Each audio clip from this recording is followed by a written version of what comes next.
Hey, folks, this is rabble-rousing Rich Bergeron. Ladies and gentlemen, it's the Tornado Tony Penical. And Psychic Tom Petty, shining the crystal ball. All right, well, of course, we got to start off with the biggest fight of last week, of course. By that, we mean the world beater, Jake Paul, getting this big win over Ben Eskew.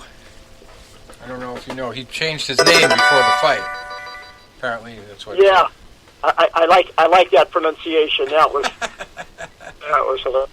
Did either one of you guys see the whole show? Yes. Parts of the whole show. I saw Frank Mir's fight with Cunningham. I watched that whole thing. How about that? Commentary by Oscar? We have a lot to talk about there. Baby, baby. Hey, you're just hitting me in the Cabasso, baby! Yeah! Al Bernstein was reduced to silence. My God, what a spectacle. Now, we had Al on the show before, but before he was on the show, he did not smoke any blunts.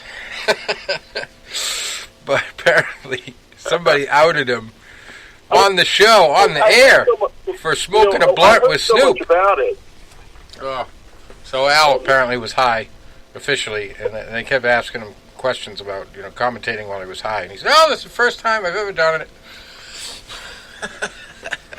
He said, they say contact high. Yeah, contact high. Contact. Tony, the reason you heard so much about it, it was unbelievable. I mean, never in my life. And I think what the combination was not just alcohol, but he's also had a coke problem. And that's a hellish combination, because normally with alcohol, it's a depressant, and you just, fall off your stool and go to sleep or something.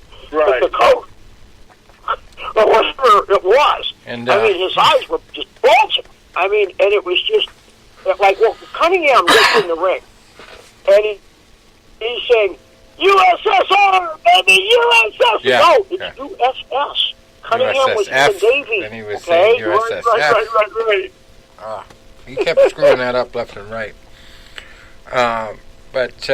The other thing was there was girls. I think there was some girls in some fishnet stockings on the stage at one point. And he had an apparent weakness for those when he had one of his coke binges, and the prostitute actually sued him over it. It was just, you could look at that first fight that was such a mismatch. I think that was an older, somewhat mediocre pro boxer, but against some guy that was some kind of musician, I guess. I'd never heard of him. Yeah, I didn't watch that one. Again, it was like a bad tough man competition where one guy could actually fight somewhat, and the other guy, I don't think the other guy threw a punch all day, the musician. It was just god awful. And then, of course, then Red Catch getting the body shot. Fake. In the commentary here. The fake body shot. He's nuts. He's eating the nuts. Checking his nuts. Yeah, I'll investigate that one. I'm telling you, it was not a nut shot. One of the things I heard last week, because I was watching the boxing matches, and I was checking Facebook here and there, and people were talking about it. I'm like, oh my God, he sounds terrible. And one of the concerns was someone did say drunk, someone did say on drugs, and then another concern, which probably would be the biggest concern, was they said he sounded like he was suffering from traumatic, brain damage. From the years of boxing, they were like, could he be showing effects of, all the years of fighting? But from what you said with the drinking and the cocaine issues, that makes sense too. Except because I didn't see it. I'd heard about it. Yeah, and it seems like normally guys with severe brain issues just don't ramble a lot, or they'll just completely change their thoughts. And Oscar was just rambling, but it was just different. I'm pretty sure I know what I know. And man, I'm telling you, it was just. And as far as the fight, I think Mir, Steve Cunningham is no cheap date, even though he's old and was outweighed. But Mir did he's great. full class. And, yeah, Mir did great for never Mir boxing. hung in there. I give him credit for really trying to give it an effort. I'd like to see Mir and Tarver. See how that would have went. He had sort of a modified George Foreman I mean, defense. you figure when you look at a guy like Steve Cunningham, It was interesting. Steve was, world champion at cruiserweight. He didn't look good, though. He didn't really look good. He was up the heavyweight, and he has a credited knockdown on the heavyweight champion of the world. Right. That's my point. You are talking about a world-class fighter. Now, I know he's past his prime, but still, I mean, just on muscle memory alone, he's going to handle the overwhelming majority of guys, and then even in the heavyweight division, even though he's a blown-up cruiserweight. I want to see Frank Mir versus Butterbean. That's the next one. I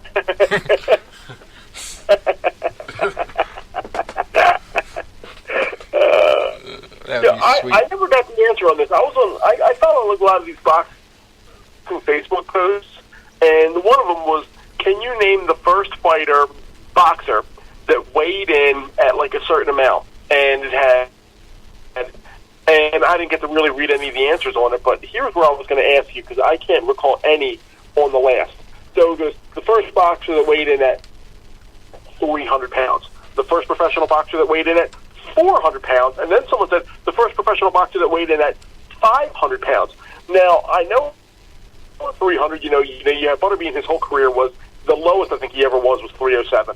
And then he got back up into the high threes and then the fours. I don't recall him ever, so I know he was at 400 pounds.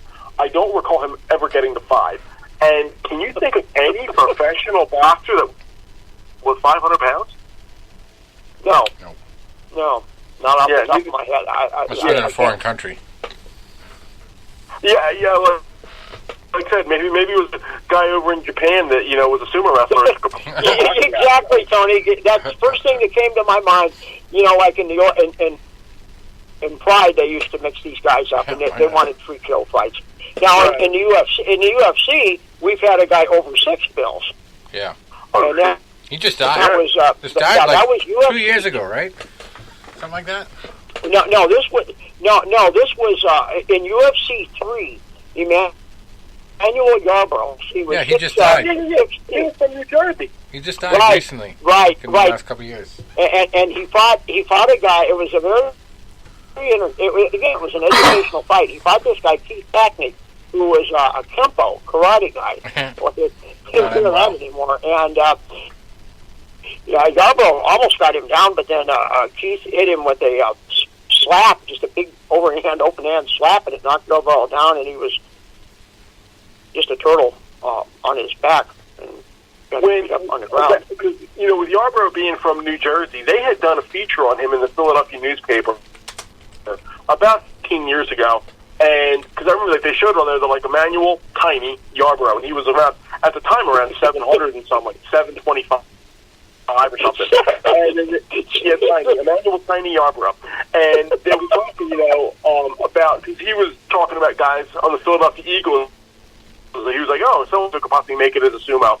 And the Eagles had an offensive lineman at the time named Trey Thomas, who was about 6'8" and about 330, 340. He goes, he has the ability to put on about another 100 or so pounds and make it as a sumo. And Yarbrough died not that long ago. What was it, like 2-3 years ago that he passed away? Yeah. He was a classic. My dad was saying, like, a lot of times, like, especially he's like up at night or he's like not feeling well or whatever, like he'll watch like these like shows like almost not like Discovery Channel shows, but like real type of documentary shows. And then one of them he saw, which he said was really interesting, was on sumo wrestling. And he goes, you can't believe, he goes, I used to think it was just 2 big guys belly bumping. He goes, you cannot believe the ferocity of it and how much they train. He goes, he goes, I was shocked. He goes, but once they stop, he goes, their health declines like immediately. Yeah, I'm not surprised. I said last week, well, as I was still recovering, I said, I was still trying to do 100 push-ups a day. I said that first week, it felt like I had a sumo wrestler sitting on my back while I was trying to do my 100. Now I've improved to only where it feels like a normal full-size person's on my back. Oh, yeah. You got to start entering wife-carrying competitions. Yeah. Anyway, we had a lot of MMA action over the weekend. We had a big Bellator card. We had UFC stuff. So we're going to finish up on this one because we haven't really even talked about the Ben Askren fight. All 2 minutes and change of it. But a lot of people might think because of Ben's reaction after the fight that, he obviously didn't take it seriously. And he actually was like the first one to admit that after the fact, but he definitely rejects the ideas that he took a dive. That's not what happened. He got caught with a good punch, he said. And we talked a little bit about this, hands down defense thing. So always going for the takedown. You can get used to that mid-level hands out in front of you rather than hands up to your face. So it obviously didn't work well for Ben. He took a right hand to the head. Then also the ref. If anything, the ref was paid off because he did stop it quick. Well, okay, go ahead. Well, I don't think it mattered. It may have been a bad stoppage, but there's a phrase in boxing called a stiff. Now they call people stiffs for a reason. Guys from a bus stop. Stiff as a board. And boxing has a fluidity to it, where you've got that head movement. You guys both know you've been in the game for a long time. You got that rope going across the ring, and you want to duck under that rope. You don't want to be on that rope. You don't want that center line. Don't pull straight back. And Askren was just like the mummy. I mean, it was just waiting. Just a disaster waiting to happen. Oh, you see what I tell you about setting up the easiest opponent possible? I mean, he's called down Cormier now, by the way. Oh, yeah, I saw Come on, fat boy. I saw that. Interestingly enough... Now, what do you think of that fight, Rich? Oh, I think Cormier wouldn't have trouble with him at all. And he wouldn't knock out Cormier. He would never knock out Cormier. I don't care how hard you hit the guy. You're not going to knock him out. But one interesting thing that just came up is Floyd Mayweather and Logan Paul obviously have a fight coming up in June. And the stipulation now is Floyd can weigh in no more than 160. And Logan, get this, can weigh in no more than 190. So Floyd is giving up a 30-pound difference on this one. So you just said Floyd can weigh no more than 160, and then Paul can weigh 190? Yeah. Oh, dear. Sorry about a freak show fight added to another freak show level. Set up for another level. Well, I mean, but at the same time, when you look at it, just like Tom said about being called a stiff, when I was a kid, I thought a stiff was somebody that wasn't good. They got knocked out. But I learned it when I was, about 2 or 3 years into my career, and I was down at the gym, and they were going to have me spar with a guy that was less experienced, but he was very athletic, and he and I used to have great sparring sessions. And I remember the trainer saying, he's strong, he hits hard, but his motions are very stiff.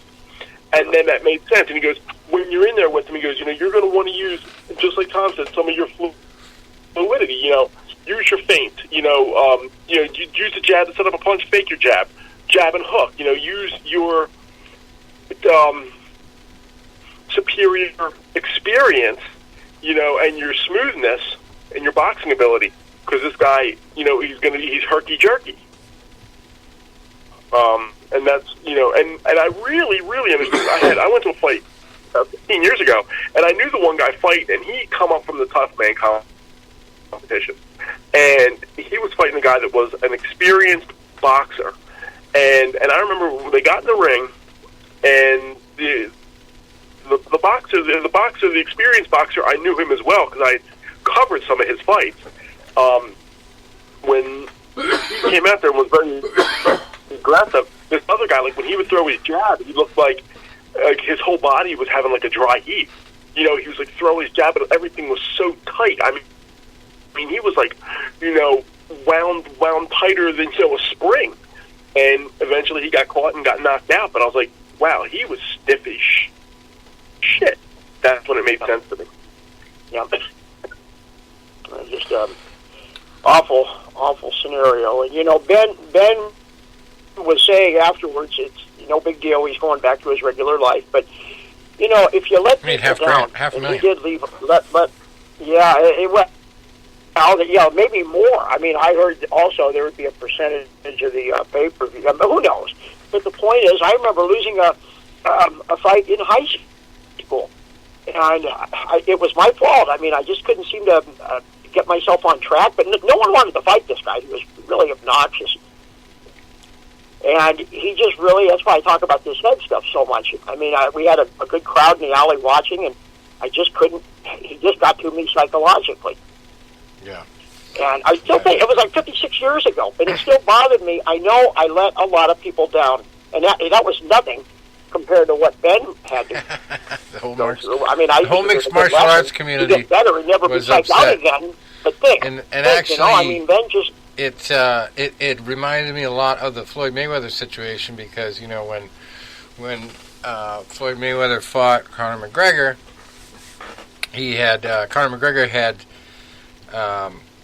Paulie Malignaggi in his training camp, and there was some leaked footage or something, or threatening of leaking footage of the sparring session with Paulie, and Paulie was talking a lot of crap back and forth. Yeah. Well, now this thing is erupting with, of all people, Mike. Was it Mike Perry?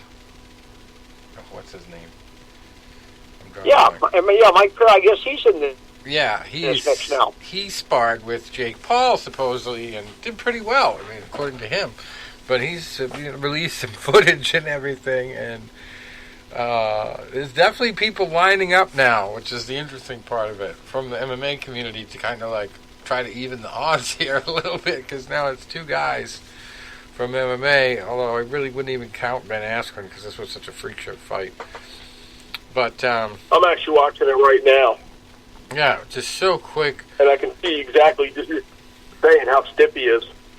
Yeah, I mean, just no just faint. Didn't train long coming enough. in, just... I could tell, like I told Tony when we couldn't get you on the show, Tom, I said, this guy, he did a Rocky IV parody, and he's like pulling his kids on a snow tube, and carrying his wife on his back in a piggyback, and it's like, this is not even close to funny. Number one, it wasn't really funny because it was, it was so disgustingly easy, but it was just not effective.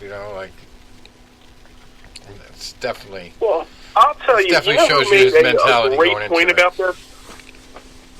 Rich, I don't know if you saw this on Facebook, but our good friend John Scully made a few points, and he was talking about, he goes, boxing is a sport where, you really need a lot of commitment to. And he goes, what bothers me is people that will now go out there and try to sign up for a pro fight so they can say, I was a pro fighter. You might have got knocked out in 30 seconds, but you could say, I was a pro fighter. Mm-hmm. I'm 0-1, got knocked out in seconds, but I was a pro fighter. He goes, don't, you do something like that and then try to compare yourselves. So you're not in the fraternity of the Joe Lewises, the Muhammad Alis, and the Sugar Ray Robinsons, or then he says, or the me, or the Michael Nunn, or the Joe Frazier. I just feel bad now. Now it's different for everyone like Rich, that's ranked below. Like, neither of us, neither of us turned professional. But like you trained at the Petronelli's gym. You were in there with. Hey, we both fought on the collegiate level. We both fought guys that were pretty good. I had guys that I fought on the collegiate level that went pro. Guys that I sparred that went pro. But, you made a lot of your bones at the Petronelli gym. I made my bones down in, South Philly. We were in there with guys that were good fighters. We paid dues. So, like, you talk to a guy like John Scully or any, like, knowledgeable boxing guy, we are more in that fraternity than a guy that, just, has a few workouts and takes a pro fight. And as a YouTube very superstar. Good point. That's a very good point. Because the action is in the gym. Yeah. And that's why I feel so connected to Strong Style. I mean, I stayed here for years. Well, Jake's already gotten some flack, too, for talking about head trauma and shit like that, and how he'll have CTE, and he's got early phases, traces of it or whatever. But the crazy thing is, I think if anything was iffy about this fight or off, if anything, the ref was paid off if there was any shenanigans. And I mean, granted, you're talking about a fight with Snoop Dogg involved. Snoop Dogg apparently had a multi-million-dollar bet with Dana White that Dana White denied after the fact as an illegal bet. And he was screaming about his money afterwards. And you had the Regis Prograis situation where Red Cats is faking it to get out of the fight. I mean, there's just a train wreck of ridiculousness going on there. So you could open up the possibility for a million conspiracies. Ben took a dive, but I would more accept, if there is one, the ref got paid off because it was a very quick stoppage, and there was a little bit of a thing in the run-up to the show where they were explaining about the bodyguard who died of Jake Paul. This is where it really gets crazy because the bodyguard supposedly predicted there would be a knockout in the first round. And, he had the minutes and everything. I forget exactly what it was, but it was very close to when it actually ended. So it was all right, does this part of the storyline just accidentally just pop up here in the fight, or is this all pre-planned? And then supposedly Jake Paul made $65 million. So then that makes you think, was Ben Askren involved in a fucking throw of the fight? You'll never know. But with a train wreck like that, I mean, it's possible. With a regular professional promoted boxing match with real people promoting it, I mean, that's a different story. And I sincerely hope they paid Al Bernstein good speed, because I almost felt sorry for him. I mean, he was trying to be himself and trying to be a professional, and then he would get shouted down, and you could hear the bong hits going on, and I mean, and finally Bernstein was almost just reduced to not saying much of anything. Yeah. And I didn't know where to begin. Well, there's one guy that just took over the microphone. I mean, he was just hogging every segment. That was ridiculous. Yeah. I mean, and for me, watching Al Bernstein for the last 30 years, just like you said, Tom, a consummate professional, very knowledgeable. And we interviewed Al probably about 10 years ago. I don't even know if you were with us yet, Tom, but we interviewed Al. And once again, just as wonderful on the phone as he is on the air. And I had the pleasure of meeting him in Vegas a couple of years ago when I was talking to him. So did I when I lived out there. Just a class act. Yeah. I remember saying to him, we're going up for a photo. And I just remember saying to him, I'm like, I just want to thank you for, all those years, especially when I was, 12, 13 years old and really getting into boxing. I said, it was, at the time, Thursday night fights on ESPN. It was Tuesday night on USA, Thursday night on the ESPN, then it went to Sunday and then Friday. I said, but you and Barry Tompkins were just such an easy pair to listen to, and, I never felt like they were talking down. It was sometimes Howard Cosell would feel like he was talking down to you. I said, I never felt that way, and I felt like I was being educated as I watched the fights. Same thing with Al Alberts and Sean O'Grady. I felt like, I was watching it, but I felt like I was part of the show. And I thanked Al for that, because I'm like, you were a big part of me really getting into being a boxing fan. Yeah, and they would educate you also. Yeah. It just really give deep insights, just at the right timing too. Bernstein's timing was always impeccable. Yeah, he didn't talk too much, but he knew he was like a puncher that's not going to waste his punches on air, And it was just, I just can't even describe it. I mean, my God. Who knows? I mean, I guess it'll keep going. Some announcer is really great, Al Bernstein. I always like to go Clancy as an announcer. Obviously, you have the Don Dumpies of the world. Was a great announcer. The ones that I always thought were really good would be able to work even little tidbits in, and to make it even that more enjoyable. You're watching a fight tonight, and it could be so and so and so and so, and they could bring up oh yeah, and they can bring up like a shared history, like, oh yeah, maybe these two guys had some mutual, even sparring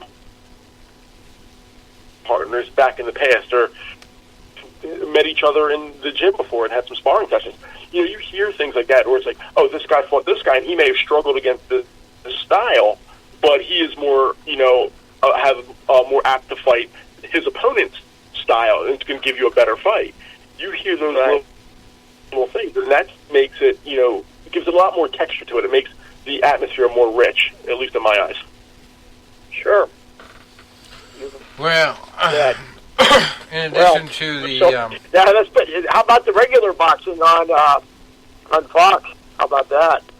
Well, you read my mind, Tony. I mean, Tom. My You read my mind on that one. Good segue. Yeah. Okay, so I did see, was it the Frank Martin, Jerry Perez card? Is that what you're talking about? This week? The main event was Tony Harrison coming off his loss to the two Twin boys, to Charlo. Charlo. And he was Brian fighting Brian Perella. And Perella had that, as I call it, the Meldrick Taylor loss, where he got stopped in the last round with 1 second to go. And Perella was coming back. He's being trained by Rory Jones now. And, you know, the fact they called it a draw, it wasn't the worst decision I've ever seen, but it was definitely not a draw. Yeah, Tony, you took the words right out of my mouth. I had Perella 7-5. Could have been even more, depending. Yeah. But I have seen worse. But at least they didn't give it to Harrison. But it was a bad setback for Harrison, regardless, because the real fight fans know what happened there. Exactly. Well, Boxwell, you know, Perella's a good boxer. He's southpaw. You know, he's got skills. You could tell he's got skills. And like I said, that you know, I think he was like 17-3 with like 14 knockouts coming in. He's got a decent punch to him. He's got the 3 losses, but that stoppage loss with 1 second to go. You know, that was a freak. He's got to rebuild off of. And that's what he's doing. I think it's working out great with Roy Jones Jr. I think that Roy would be a great trainer if he would understand most of the guys he's training can't do this stuff he did. Exactly. And I think Roy's smart enough to know that. I look at the results, and I think that this is a good thing for the good fellow. Yeah, and you know what? I think Roy, I never thought during his prime that Roy was going to make a good trainer. I didn't, because just like you said, he was so naturally exceptional. You can't teach what he did. Like, there were certain guys I couldn't see being good trainers. I couldn't see Sugar Ray Leonard being a good trainer. He was Ali did everything wrong. You know, Jones did so many things wrong. You know, and, you know, I was like, a guy that would probably be a better trainer would be like a Bernard Hopkins, because he did everything right. I think Buddy McGirt makes a great trainer because he was so technically proficient and versatile. But Jones has surprised me. I got to see him even a couple years ago in his fighter's losing effort. But I was at Atlantic City, and he had a guy named Isaac Chalemba challenging Dimitri Bivol, who has a win over Joe Smith, for a title fight. And at the time, Bivol was, I think, like 15-0, all knockouts. And Jones trained Chalemba, and Chalemba put up a very competitive fight. It was a decision loss. But even watching him in the corner, you could say, like, you know what? He maybe didn't do everything correctly because he was so exceptionally talented, but he knows the sport. Yeah, he sure does, and it's working out good so far. Yeah. So there was an upset on the card of Vito Milnicki. You know, 17-year-old, or it might be 18 now. 18, he's 18. He's 18 now? Yeah, I know he was 17 when he started his career. And fought a tough kid out of Philly. And I know people that have worked with that kid. And he took it to him. And I'm glad they had the decision right. Wow. Yeah, I had it even after 6 rounds. And Martin just came on and swept the last 2, in my opinion. I remember his father. Because these were spectacles. These were some real spectacles at Rawway. I mean, they had a ring. I'm sure it's on YouTube if you guys were interested. But they set a ring up in the rec yard. You know what's funny you say that, Tom? An issue of Ring magazine that just came out in the last few months had an article on James Scott fighting in Rawweight and Jerry the Bull Martin being the guy that went in there to beat him. Dropped him. I remember that in a sec. I was shocked because James Scott just had that mean persona. Oh, that guy's an inmate. Well, I wonder if James Scott's still alive or if he ever got out. So I think Jerry Martin died. I had to check on James Scott. Yeah, that would be an interesting Google. Actually, what I'll do, Tom, is I'll go find. I have the magazine still downstairs. I'll go take a look. My dad was reading it. It was like I said, it came out a few months ago. Because I was actually slow at work one day, sitting at my laptop reading an article about the fight at Rawweight. They said a lot of good guys went in there. Tally went in there. I mean, good fighters went in there. And they said part of the problem was you walked into that atmosphere, you were beaten. And I'll tell you, two places, obviously not the same, situation. Well, one of them was. But it reminded me of one, and Rich has never been to this place ever. BMI. No. When you box down at BMI, and I only fought down there once, VMI had the ring, and they had it was like a balcony, around the ring, above, and a lot of the different guys from VMI. What were you guys, cadets, or what were you considered? They called them cadets, yeah. Okay, but the cadets would fill up this whole balcony, and they were it was like the Blue Horizon. They were right on top of you. And I only fought down there once, but I remember people saying it was that was a little bit unnerving.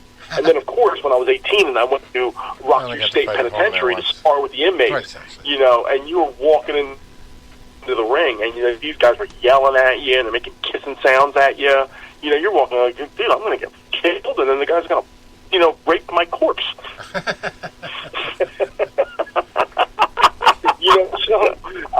The feeling is you're walking in there, and James Scott's one of them. You're walking into his lair in the prison, and it's look, I remember the first time I went there, like I said, I was a fresh-faced, baby-faced 18-year-old kid.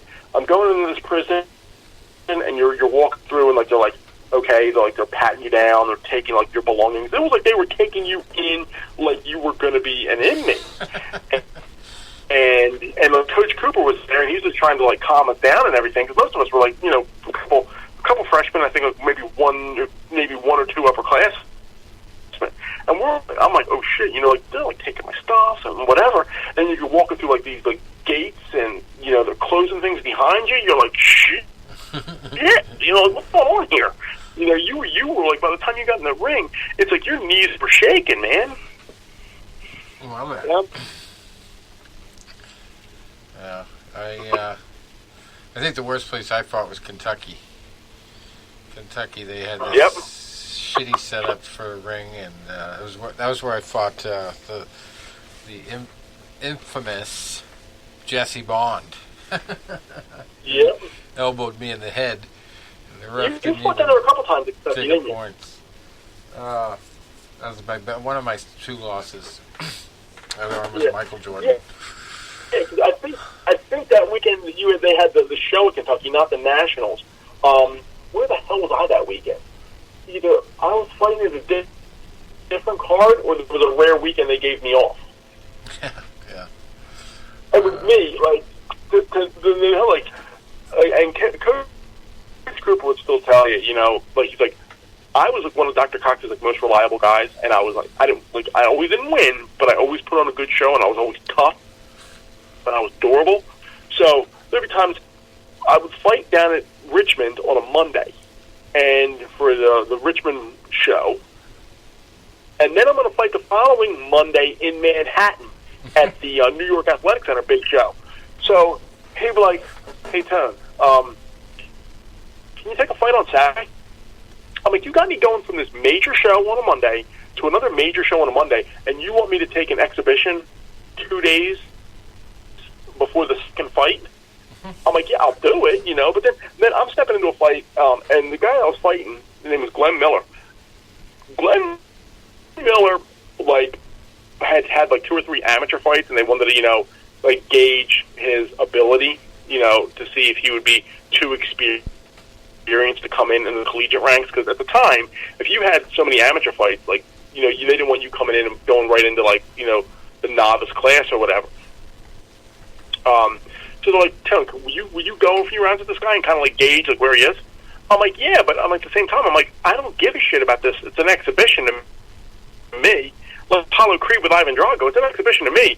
Glenn Miller was like, yo, I got a chance to, get a name under my ledger here. And he knocked me down in that fight. Like, he would have shot. Like, in the second round, like, we kind of tangled feet, and they called it a knockdown.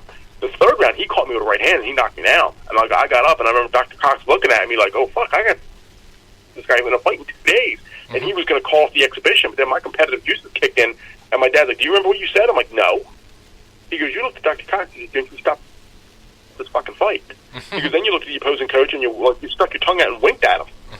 And then what happened was Glenn Miller walked into a left hook, and then that pretty much was the end of the show. I mean, he ended up making the final bell, but he was pretty out of it when that final bell came. But like that was tough, where they were saying like, hey, take this exhibition that doesn't mean nothing 2 days before you got a major fight that you're thinking about, that's on your mind. No, that's a hell of a sparring session. Yeah. Anyway, other fights from last weekend. Demetrius Andrade beating Liam Williams. Andrei Fedosov getting a win over Muhammad Rasul Majidov. Carlos Gongora over Christopher Pearson on Saturday. And then this coming Saturday, we got fights in England. Really, those are the best fights of the weekend. Over in the UK, there's like an entire card full of best matches in Germany. Hey, Tom, just to let you know, James Scott was released from prison in 2005 after serving a 28-year term. Suffered from dementia at the end of his life, living in a New Jersey nursing home, and he died May 8th, 2018 at the age of 71. Okay. Well, at least he got out. Yeah. So, over in London, they're taking out the Bentley. Denzel Bentley at middleweight. He's 14-0-1. Fighting, how about this guy's name? Felix Cash. I wonder if his nickname is Cash Money. He is 13-0. Fighting for the Commonwealth British Empire middleweight title and the BBBFC British middleweight title. And then we have a knock him out, drag him out, knock him down, drag him out. Co-main event at light heavyweight, Callum Johnson, 18-1.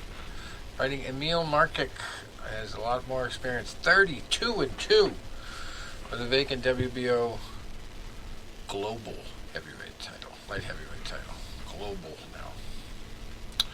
Nothing else remotely interesting on the undercard, unfortunately.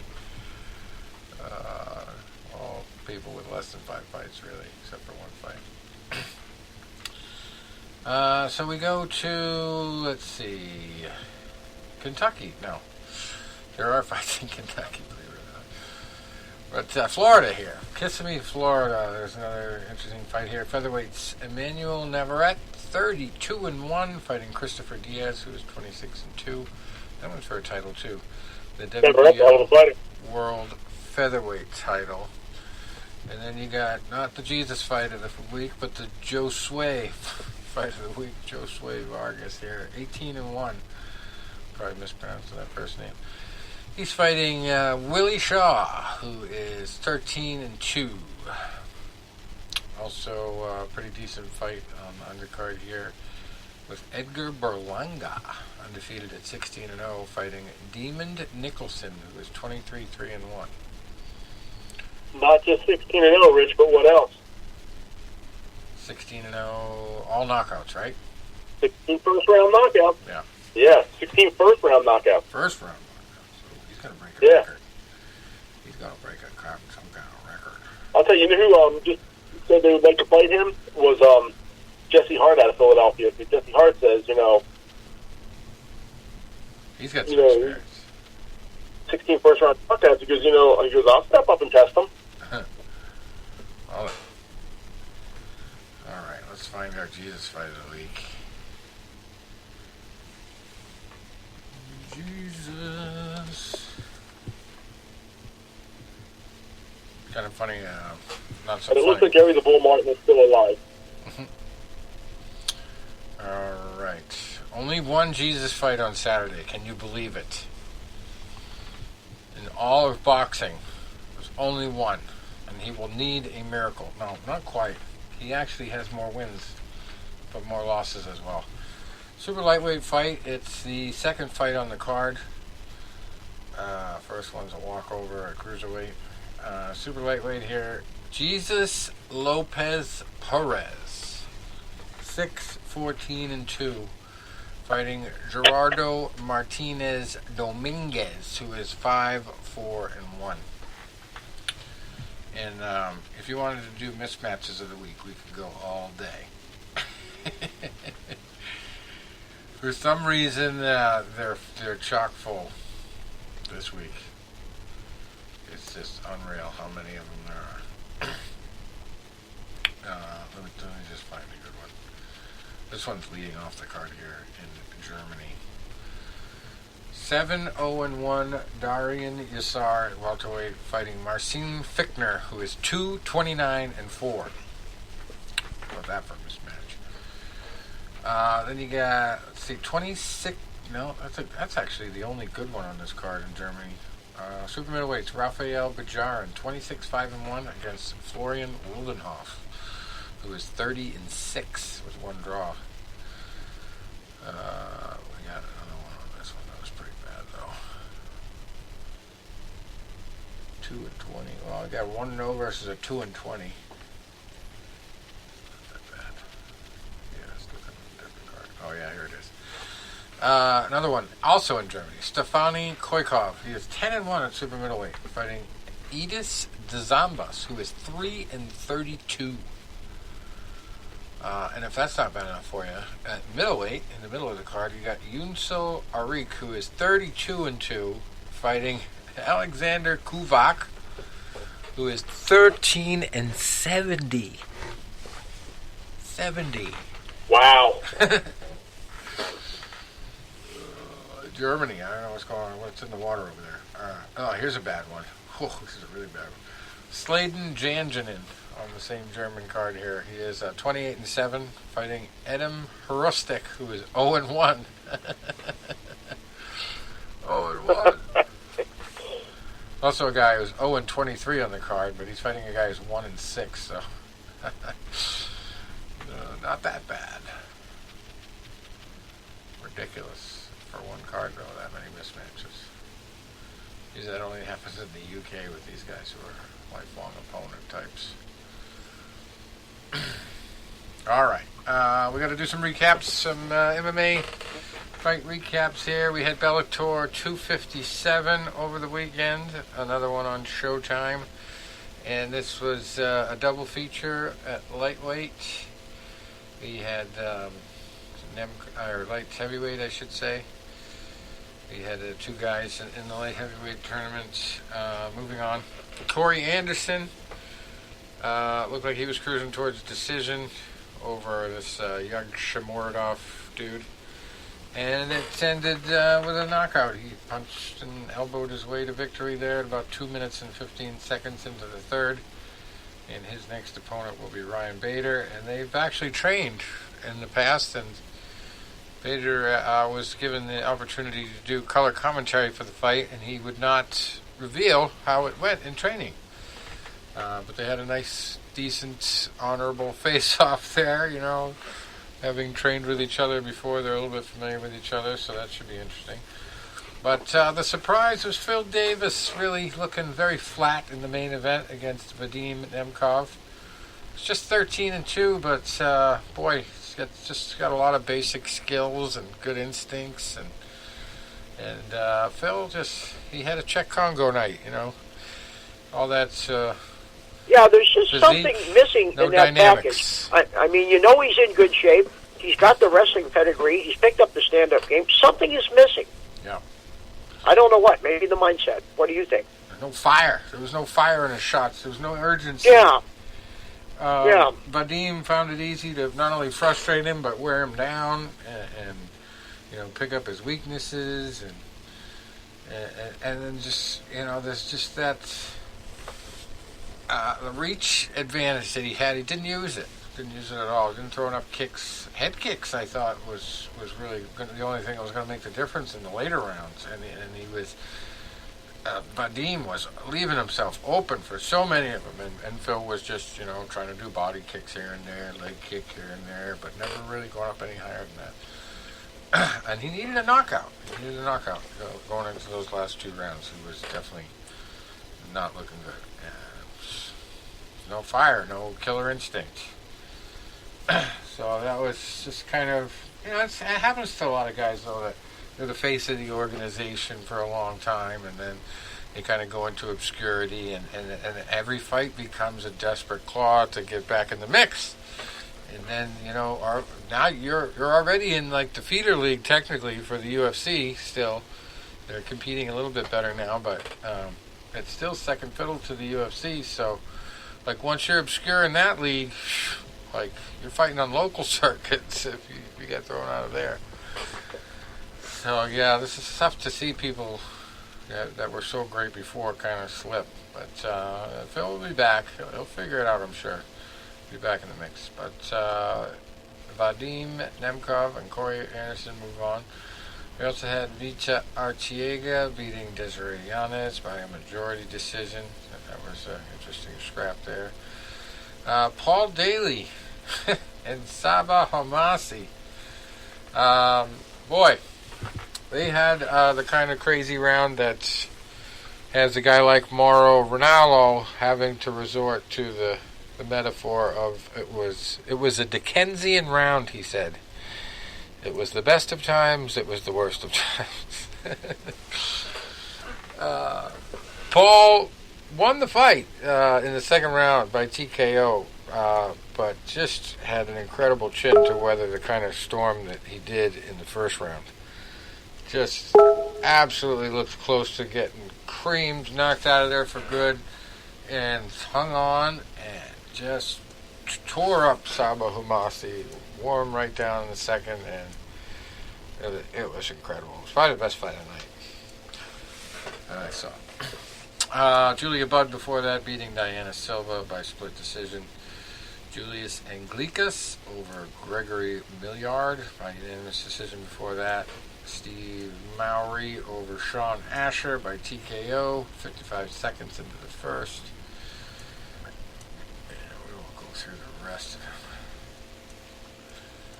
But then we had Whitaker versus Gastelum. Didn't go as I predicted there. Rob Whitaker got the job done. Showed experience. Yeah, what a setback for Gastelum. I mean, he just he showed his toughness. He just could not solve the puzzle. Yeah, I think it was majorly a reach issue for him, and just Whitaker was moving all the time, moving target. And, he's a warrior, these 5-round fights, too. A guy like Kelvin Gastelum, who's given up the reach difference and always having to work to get inside, is never going to do well in a 5-round fight where he's a smaller guy. So Robert Whitaker having that experience of having so many under his belt already, just absolutely just schooled him. And Gastelum had a couple moments, but really, like you said, he could not solve the puzzle at all. Okay, so now the question is, does this set up a rematch for Robert against Asanya? What do you think? I don't know. What weight is that? Who else settle is it? That's the real question. Middleweight. Right, middleweight, 185. So Robert's going to be obviously one of the most logical choices. I mean, he's earned it, for sure. Is it going to be a different result based on that, just the performance we just saw? I don't know. I really don't, but it's more than welcome to try. I'd love to see it. In the co-main event, we had Andre Arlovsky getting back in the winning record and in the winning column, I should say, with a big win over Chase Sherman. And that was a very frustrating fight for Sherman. He actually started screaming at him at the end of the fight because he wouldn't engage. But Arlovsky fought a very smart fight and ended up getting a unanimous decision win. Chase obviously didn't like the tactical work. He'll learn. He's young. Sometimes that's what you got to do to win fights. By the way, I got smoked on the FanDuel cards I put together on this one because we picked. There was very little TKO action on this card. There's so many decisions. Number one, and number two, I picked a bunch of losers. I did get Robert Whittaker in my MVP slot, which is the guy to get other than Tony Gravely in the first fight who won by knockout. Robert Whittaker was one of the guys to have. But the one that really flew under the radar was Gerald Mearshart, because if you might remember his last fight, he got knocked out in 17 seconds by Chimaev, who is the Russian that's just going crazy and just rising right through the ranks and just killing everybody. But Mearshart got knocked out, and then he comes back over this Bartosz Fabinski and gets a guillotine choke 2 minutes into the fight, which was one of the quickest wins of the entire night. So, yeah, it was the quickest win of the entire night. Gravely got his knockout in the second round, 1 minute and 31 seconds in. So, to win the FanDuels, you had to have both of those guys, Mearshart and Gravely. I have a tough time picking a guy to win the fight when his name has the word "shart" in it.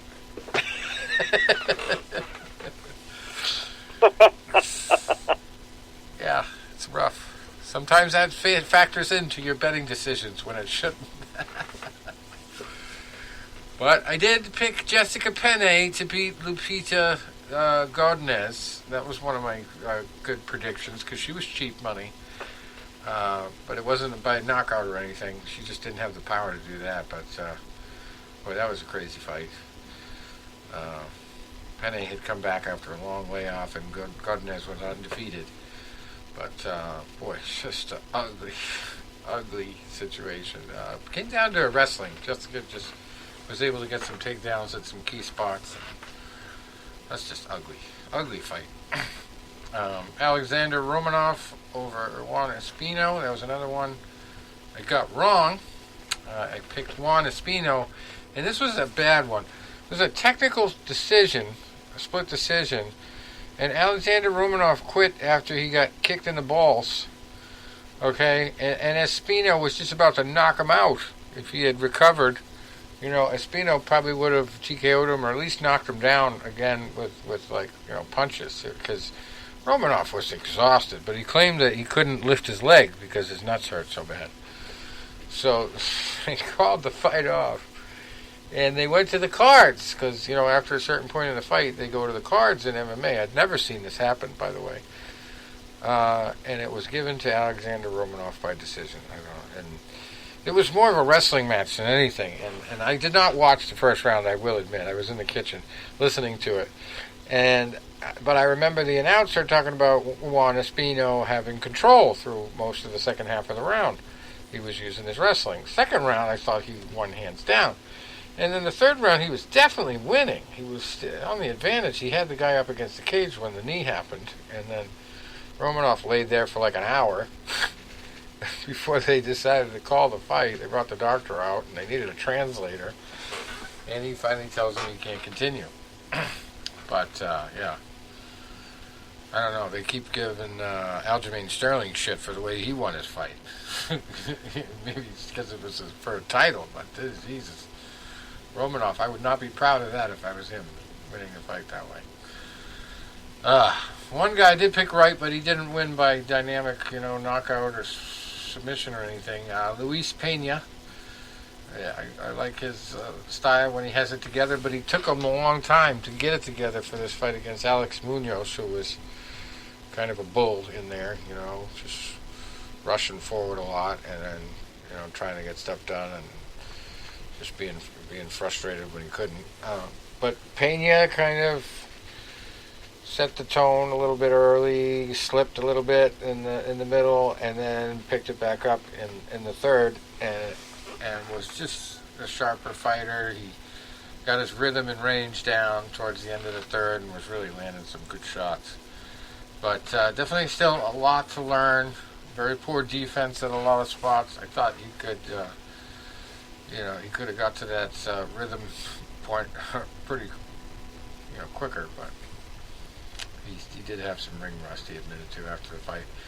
And then girl that reminded me of one of the main characters on Kingdom, the series I was talking about a bunch of episodes back here. But girl looks exactly like the girl that stars in the show. But she got a win over Justine Kish, Tracy Cortez, a split decision win. I thought it was a pretty decent performance on Cortez's part. Very tough chick.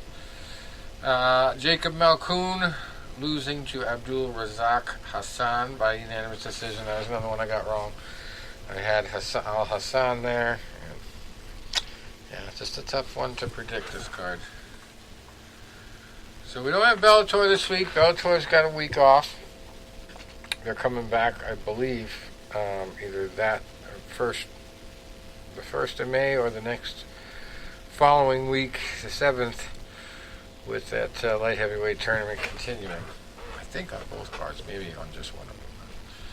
We'll get to that next week. We have the Professional Fighters League 2021 season starting tomorrow night. And I forget which network they're at. Find out in a minute. That loads up here. But some familiar names, some crossovers from some other leagues involved in this season. Some different fighters from before. Anthony Pettis, you might recognize that name. Clay Collard, if you're a boxing fan, you might recognize that name. He is fighting in the main event here in Atlantic City. He does MMA and boxing. He's been in the news more for boxing lately than MMA, but he's 18-8 in MMA. He's fighting Anthony Pettis, who's 24-10. Who's seen better days, obviously. Going down from the UFC here, it's a demotion, but there's also $1 million at the end for these guys if they get through the tournament setup that they got. So probably a lot more money than he was making in the UFC at this point in his career. Co-main event, Nathan Schulte, who is 20-3 with one draw, fighting Marcin Held, also a UFC guy, who is 26-7. Movlid Khaibuliev, who is 15-0-1, fighting Lazar Stojadinovic, who is 14-7. Bubba Jenkins, 14-4, fighting Lance Palmer, who is 22-3. Brendan Loughnane, 19-3, fighting Shimon Moraes, who is 11-4. Joelton Luderbach, 34-8. How about that record? Fighting Raush Manfio, who is 11-3. We got Mikhail Odintsov, 18-2, fighting Ahmed Aliev, who's 19-6. Anthony Dizzy, that's not a good name for a fighter. D-I-Z-Y. 13-3, fighting Chris Wade at 17-6. Sung Bin Jo, he is 9-1, fighting Tyler Diamond, who is 11-1. Loik Radzabov, who is 13-2-1, fighting Alex Martinez, undefeated at 7-0. And then the big one, the fight of all fights for MMA here, UFC 261. We've got a couple blockbuster matchups, more than a few. Kamaru Usman in the main event, fighting Jorge Masvidal for a second time. Usman got the win first time. Masvidal has good days and bad days, obviously, with a 35-14 record. He's just a really tough guy, and who knows? Maybe he's figured out the differences that he needs to, the changes, the adjustments that he needs to make. Maybe this is his night. Maybe not. Maybe Usman dominates. We're going to see. This one's actually in Jacksonville, Florida, too. So it's, the expanding of the UFC out back again to other states. So this is a big one for them. Co-main event, Wally Zhang versus Rose Namahunis. You got the communist China versus U.S. flavor going here. Rose and Zhang had a fight before that was like amazing, like one of the best fights. Supposedly, I never actually watched it bell to bell, but it was like one of the best fights in women's MMA history. If you listen to people who did watch it. So this is a very much anticipated rematch. But yeah, looking forward to that one. Then we have Valentina Chevchenko, 20-3. I believe 2 of those losses are to Amanda. So no shame there. But Jessica Andrade is her opponent, 21-8. And that's going to be a barn burner. And we got Chris Weidman is still in action fighting Uriah Hall. Weidman 15-5, Uriah Hall 16-9. Uriah Hall was last seen sending Anderson Silva into retirement. So we'll see if he sends Chris the same direction. I don't know. Chris was responsible for another Anderson Silva situation. It was painful for the Brazilian. The old chicken leg kick, rubber chicken leg. That was a rough one. Anyway, Anthony Smith fighting Jimmy Crute. Crute's 12-1. Smith is 34-16. Alex Oliveira, the Brazilian cowboy, he is 22-9-1, fighting 12-4 Randy Brown. We got Dwight Grant, 10-3, fighting Stefan Sekulik, 12-3. Brendan Allen, 15-4, fighting Carl Roberson, 9-3. Fifth fight of the night, Tristan Connolly, 14-6, fighting Pat Sabatini, 13-3. Fourth fight of the night, Dana Batjarel, who is 8-2, fighting Kevin Natividad, 9-2. Zhu Rong. That's a tough name, Asian name. Zhu Rong. No, Zhu Rong. 17-3, fighting Rodrigo Vargas, who's 11-4. Jeff Molina, second fight of the night, 8-2, fighting Quilang Aori, who's 18-6. And then we got a female fight leading off the card, 12-2, Ariane Carnelosi fighting Na Liang, who is 13-4. Carnelosi's 12-2 there. Let's see. What else we got here? Here we got a couple other stories. I think we already talked about the purses, right, with Jake Paul and Ben Askren. The purse numbers, I guess, was 500,000. No, wait. Hold on. Rose Namahunis. I guess Rose didn't fight Wily Zhang. This is a first. It's not a rematch. Sorry. Strike that. It was somebody else I was thinking of had a crazy match with Wily Zhang. But anyway, yeah, Rose is coming off a couple fights against Jessica Andrade. One was a loss and one was a win. The last one.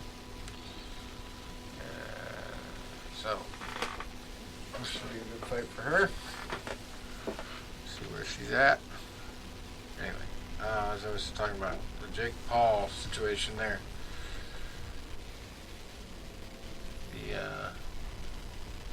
I've heard actually, probably from his own camp, but number as high as $65 million is what Jake expects to make on it. But he's actually an investor in the company, Triller, that does all these exhibition type shows. But what do you think? What do you think Regis Prograis made for his fight? An actual boxing match against an actual boxer. Ivan Redcatch. Regis. Well, you know what? I'll tell you what I think maybe bumped it up a little bit would have been the fact that the card got a lot of publicity. So, you know, as I always say, it puts TV money into the fighters' pockets. Right. I can't speculate to give you a number, but it would be higher than average if I was making a guess. For base purse salary, Regis Prograis made more than Jake Paul. $850,000.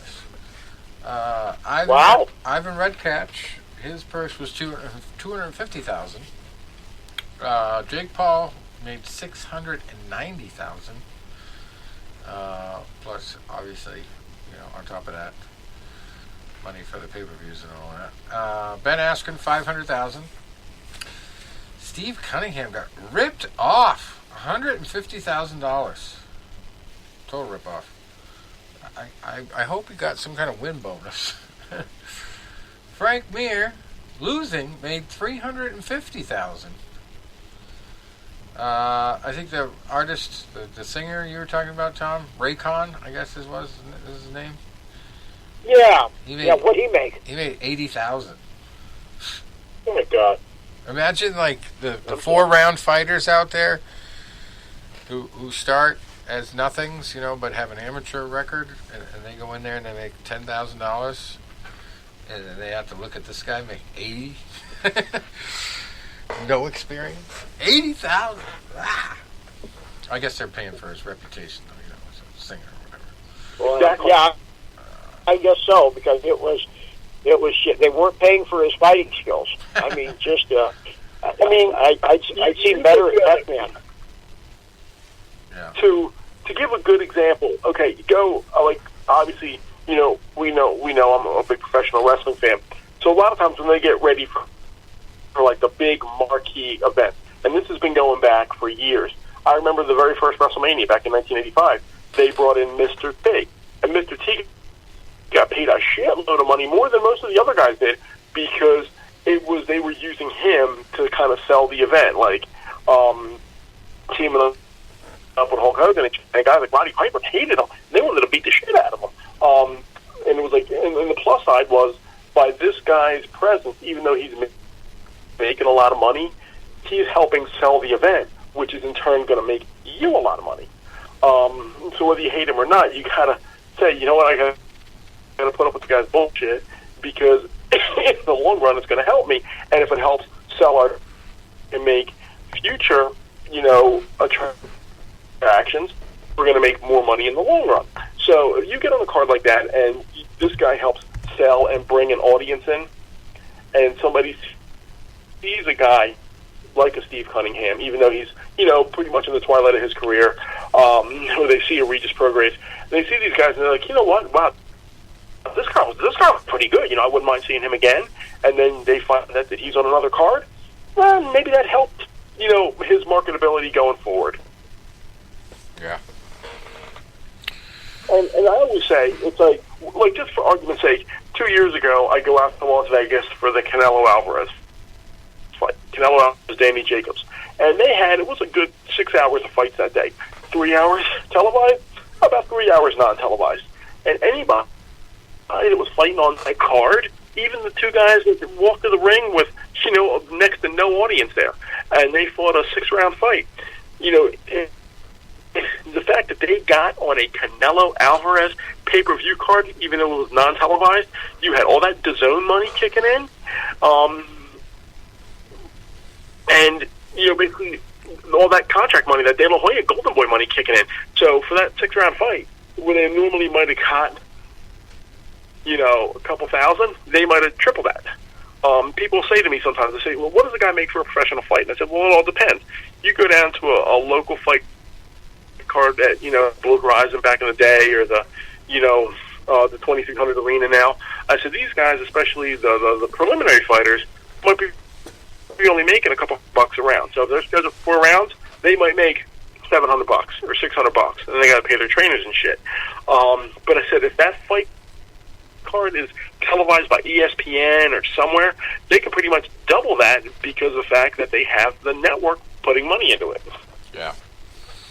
I'm not so sure I'm a fan of the musical side of it, but, you know, whoever that's bringing in is not traditional boxing fans, so if it helps with that, whatever. I remember that, like, they did a lot of that for that Mike Tyson Roy Jones exhibition in November. Yeah. Same company. And it was like a 20-minute like interlude between each fight with the guy just singing and singing and singing. And I'm sitting there, I'm like, will you shut the fuck up? Yeah. When they had the last Canelo Alvarez fight, when he fought this guy from Turkey, I mean, I was not a fan of like the 10-minute, you know, Mexican music entrance they gave Canelo, but then it turned out it was more entertaining than the fight.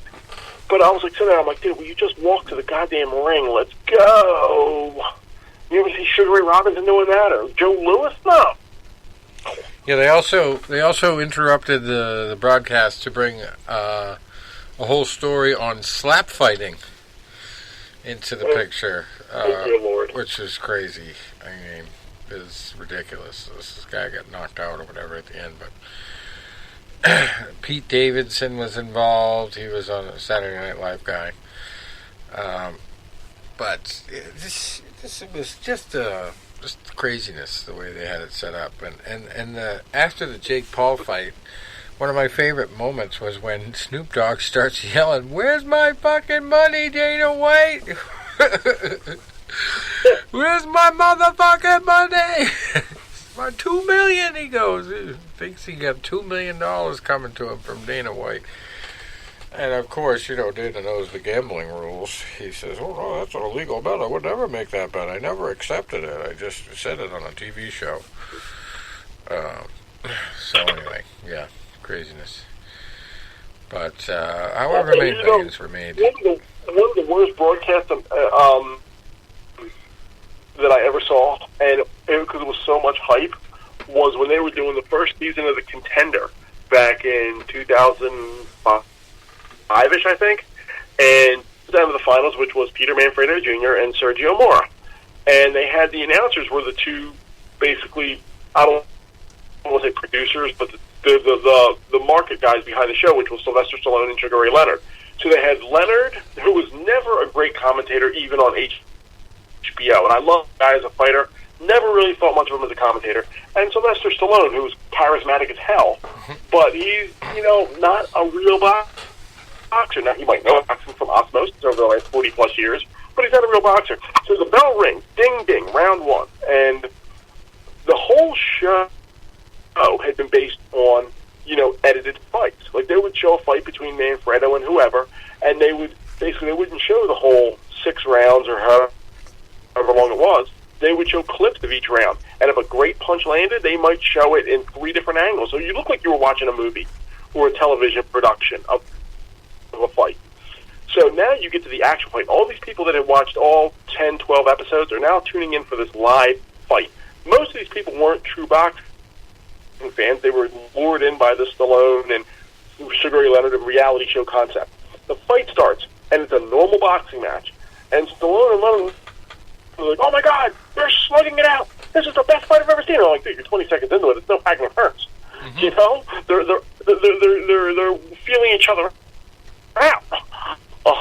But the whole thing wasn't they were talking about the punches that were landed or this guy doing this. Was, "Oh my God, what action!" You know, yeah. Not like, "Oh, look, that counter left hook. Oh, double jab. Oh, we set him up for the right hand." No, what action? This is an amazing fight. What happened actually? It actually reminds me of part of the fight that the broadcast of the fight before his fight came on.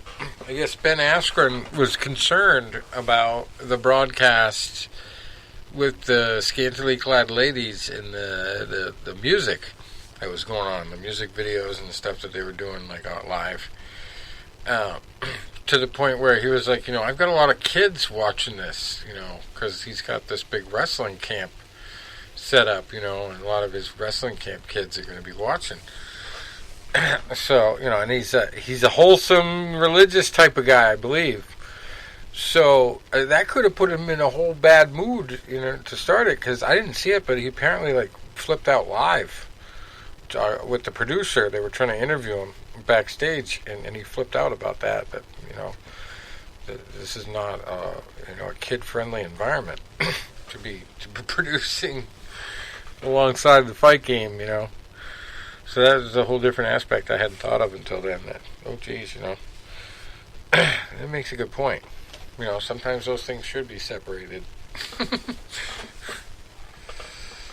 It's not very, kids are learning at an earlier age how all that shit works, but still, you gotta consider a lot of different things when you're involved in sports, and that's gotta be one of them.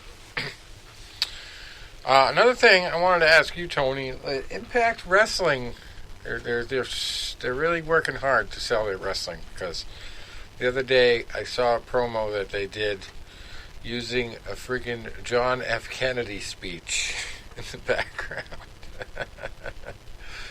I've never seen that in a wrestling promo before. It kind of took me aback. I was like, what the hell was that? I haven't seen it again either, so I don't know if it got scrapped or people complained or what. Here's where I'm going to actually, why this popped into my head, I don't know, and it's crazy because I watched this video from my childhood not that long ago, probably right before I went to Florida. Right when I was about to go to Florida, I was watching some old school 80s wrestling, from when I grew up, right?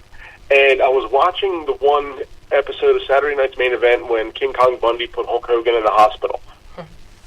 And that was like they were going to debut Hogan's new theme song and music video. And I think they used the Kennedy speech to open it. Yeah, I don't know what it is. They asked not what you can do for your country, or it's not what your country can do for you, but what you can do for your country. I think that's something, and now I got to look that up again. Yeah. See what you made me do. You make me do like homework. All right. Well, I guess that's it for us until next week. By the way, Tom, I don't know if Tom heard the big news, but Tom, my family disowned me, right? Yeah, of course. I was bored yesterday at work, which I got a meeting on Monday, and I don't think my new boss likes me very much, and it's feelings mutual. So I don't know what's going to happen. It's still going on, huh? That feud is still going on. Oh yeah. In fact, last week when I was still really sick with COVID, and 2 days after that surrogate pet died, I was pretty upset, and we had like a 9:30 Zoom call. Tony, you look like you're asleep over there. I said, buddy, I'm still really sick and I'm not feeling well. So, like, don't give me any shit. I think the guy realizes that the whole team doesn't like him, but I'm the one that's like vocal. And I said to other people, I'm like, I don't like him. I said to account managers, I don't like him, and I hope his plan fails. And I'd like to see him get fired or move back to his home country. So yesterday I was bored, and these idiot thoughts enter my mind, and I try to be funny. And I'm like, I've had such a stressful few weeks. I'm like, what can be funny? And I was told a couple weeks ago when I first got, tested positive, that if my symptoms were minor, which they were, loss of smell for a few days, no fever, body aches a little bit, but, but nothing bad. They're like, you'll be out of quarantine in 10 to 12 days, and you're free to get vaccinated after that. And I said, okay. So I had scheduled my vaccine, and then it got canceled because it was the one that got suspended. And then I scheduled it for this past Tuesday. So I went down to the high school where I used to be on the Hank Cisco show, and went in there, and I got dose 1 of the Pfizer vaccine. Okay. So then I come home, and I'm like talking to my friend who hates needles, and he's going the next day Moderna. I said, we're going to make the Hatfields and the McCoys now. We're going to be blood enemies. See, I'm a Pfizer guy. You're a Moderna guy. I said, we're going to make the Capulets and the Montagues. I said, we're feuding now.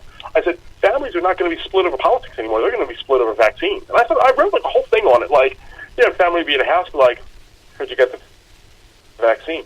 Yeah, I heard you did too. Which one did you get? Moderna. We're Pfizer in this house. Right. Thank you very much. Your son got Moderna. Yeah, well, he's disowned and he's out of the will. Then you look at a family member. Oh, this one over here got Johnson and Johnson. I'm pretty sure you just brought back Seinfeld.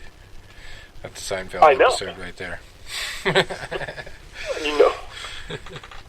I was just making a proof of everything. thing, because if I don't, I'll go nuts. Yeah. The Johnson & Johnson Like one turned out to be pretty interesting because, they tried by the way, Rich, tried to lift the stoppage on that recently, and then they found out, well, we can't keep up with production. And then on the other side of it, they found another situation at one of the plants where it was like not even fit to be producing it from health perspectives. Maybe it's not such a little thing there that they stopped it. Also, to let you guys know, if you try to call me next week and I'm not answering, I may have told off Officer Stephen White of the Social Security Number Office Police Department, who had a warrant for my arrest. And I told him that, he said, "What's your name?" I told him my name was Vincent LaGuardia Gambini. And he goes, "Can you tell me your first and last name?" I said, "I just told you my name is Vincent LaGuardia Gambini, Officer White." And with a heavy accent, so I'm like, "My name is Vincent LaGuardia Gambini. Can you tell me your name?" "I just told you my name is Vincent LaGuardia Gambini, Officer White. Listen to me. What are you, asshole? What, you motherfucker?" I said, "What'd you call?" I said, "You're an asshole, Officer White. I'm coming to arrest you." I said, "You come right now." This entertains me. All right. Till next week, I think we're going to end it on that note. All right, I'm gonna send a few things to Tom to entertain his day. Cool. All right, guys. Enjoy the fight this weekend. I'll see you guys later. Get well soon, Tony. All right, adios.